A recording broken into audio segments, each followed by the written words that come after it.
unang-una nyong gawin kapag ka nakabili kayo ng second hand na sasakyan, palitan nyo ng fluids, yung engine oil, transmission oil, brake fluid, coolant. Yan mga dapat yung palitan. Ito yung nabili ko na bagong project car, Kia Picanto 2008 model. So ito siya. Tignan natin muna, ikutan natin muna kung ano yung as is nya nung nakuha ko siya. So dito kung titignan, parang bagong headlight, no? Pero nung tinignan ko, hindi to brand new, na buffing lang yan. Tapos ayan, makapalang mga gulong nya, halos brand new yung gulong, yung dalawang gulong brand new. Wala siyang bangga, scratches marami siyang mga sabit. Yung paint nya okay pa naman, original paint yan. Meron siyang malaking dent dito sa ilalim na kailangan hilahin. Kailangan siguro to i-tack weld tapos puller. Puta muna natin yung panlabas niya.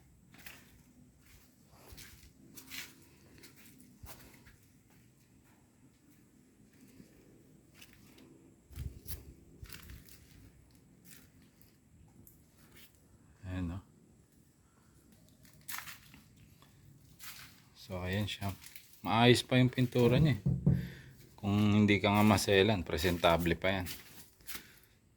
Ang isang pinaka noticeable dito, ayan, mga yan. Ito, may dent dito. May konting scratches. Tapos sa bubong niya, ayan, nagsisimula na siya magkaroon ng mga kalawang. Bali yung antena. Ayan, no? Bali. Pero yung interior niya, kompleto naman. Buo naman yung mga door trim niya. Mga siding. Ang dash, buo. Buo naman lahat. Nagana yung head unit na yan. Tapos beige interior siya.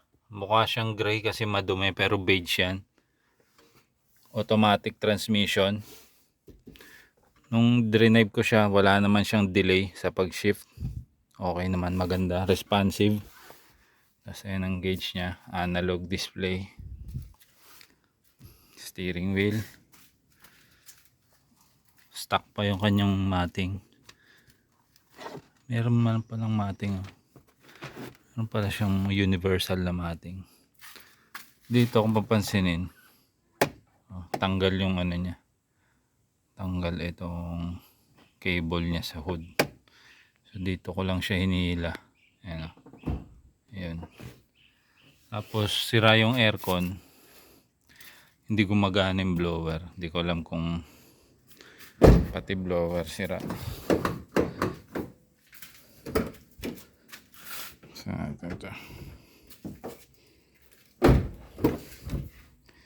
ito ang likod niya. Ito actually napalitan ko na to, basag to eh. Ayan, oh, yung in order ko gray, pero beige pala siya, oh. Hindi siya kakulay. Pag na detailing, lalabas ang kulay nito. Ayan, oh. Medyo marumi talaga. May mating naman siya, hindi nga lang naka deep dish. Ayan, naghahanap nga ako ng deep dish na para sa Picanto. Ayun, oh, bilog yung dito niya, malaki yung cup holder dito. Tapos may parcel tray dito. Ang isang na notice ko lang, maliit talaga yung compartment nito, maliit talaga.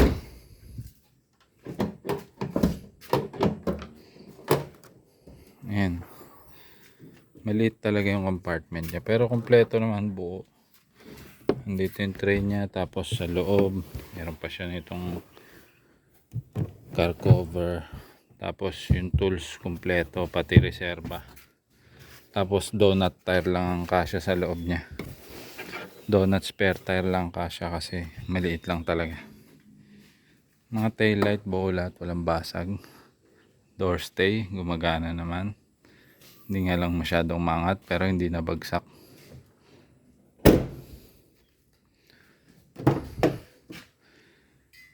Yan ang interior.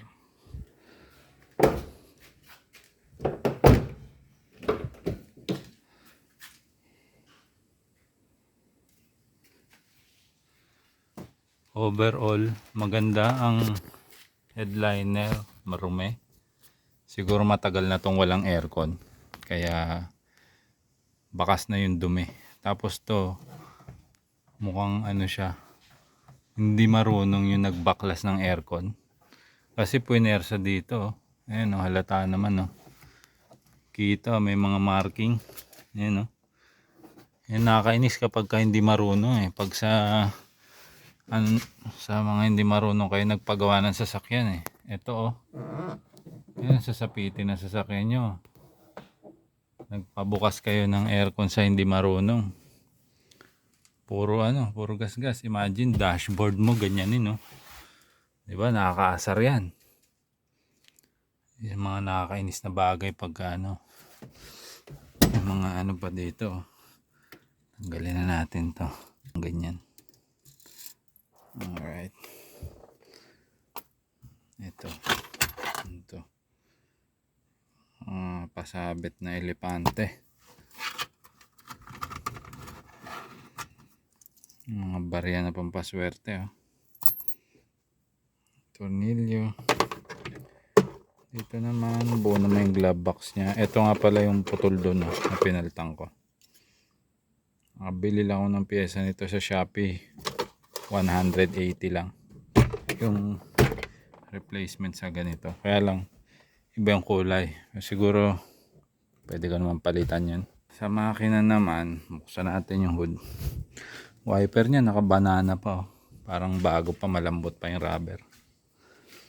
Ang harapan walang bangga, isang headlight makintab, ang isa malabo, pero hindi yan brand new, stock yan. Ano lang yan, buffing, kasi makikita mo dito luma, di ba? Ayan original. Ito same, so ibig sabihin buffing lang yan. Napakadumi ang hood makina madumi rin. Siguro at one point na nag-overheat siguro to, pero wala naman siyang walang bula, so hindi nagkaroon ng damage yung makina. Kasi napansin ko dito may gasket, baka nagkaroon ng leak, tapos pinalitan nila ng bagong radiator cap. So nagka-issue to before. Engine bago ang langis, engine oil bagong palit.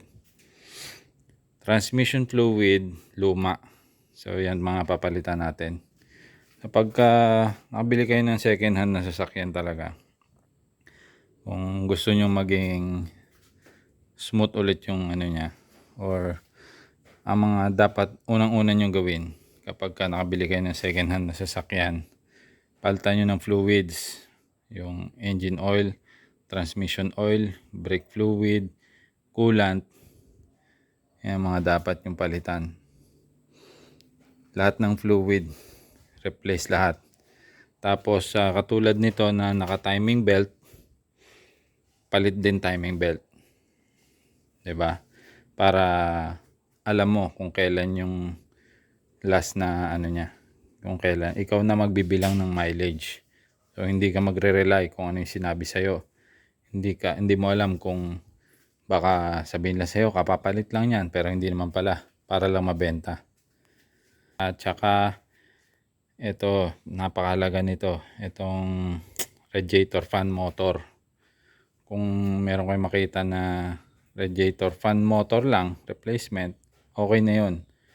Pero kung may pambili kayo ng assembly, mas okay, sasalpak na lang. So yan mga napakahalaga para hindi kayo mag-overheat, kasi sobrang catastrophic mangyari sa makina nyo mag-overheat kayo.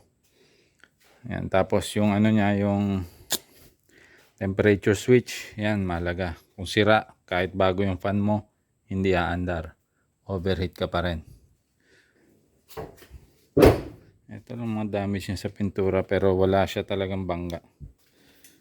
Walang makitang sira na major. Bukod sa may kalampag siya. May kalampag siya talaga. Pero at one point, ginawa siya kasi wala sa align yung gulong. So may pinaltan daw dito na wheel bearing. Napalitan niya parehong wheel bearing. So yung mga ano niya, ball joint, tie rod and rack end hindi pa napapalitan. Yung mga bushing hindi pa. So 60,000 pesos. Ganda, di ba? Ang cute. Automatic transmission. Smooth engine. So yan ay pa-project natin. Muna, pinakaunang step na gagawin ko dito is lilinisin. Interior and exterior cleaning. So car wash muna. Tapos interior cleaning. So yan muna. Kasi medyo iba yung amoy niya sa loob. Mabaho. Amoy loko-loko. Amoy loko-loko yung loob. Ano ko, palta ng ganyang mugs. Ito yung mugs natin sa Civic. So yan, another project car. Subaybayan nyo, papagandahin natin yan.